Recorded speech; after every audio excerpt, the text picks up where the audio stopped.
اقامت جب ہوتی ہے تو مؤذن قد قامت الصلاۃ قد قامت الصلاۃ کہتا ہے. تو آپ دیکھتے ہوں گے، ہم بھی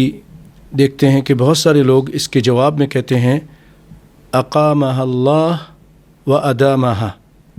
تو یہ کہنا کیسا ہے؟ یہی سوال سعودیہ کے لجنہ دائمہ سے کیا گیا تو انہوں نے اس کا جواب دیا کہ ایسا کہنا رسول اللہ صلی اللہ علیہ وسلم سے ثابت نہیں، اور یہ جو آپ کی طرف ایک چیز ذکر کی جاتی ہے کہ آپ صلی اللہ علیہ وسلم نے جب اقامت سنی اور قد قامت الصلاۃ یہ سماعت فرمایا تو آپ نے فرمایا اقامہ اللہ و ادامہ، لیکن یہ اس کی سند میں ضعف ہے،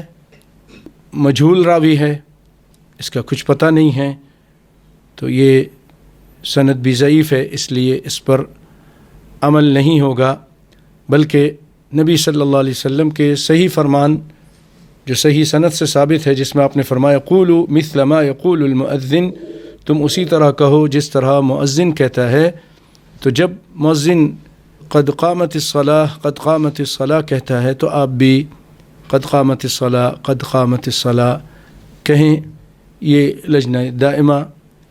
اور شیخ عبدالعزیز بن باز اس میں تھے، اور شیخ عبدالرزاق العفیفی رحمہم اللہ.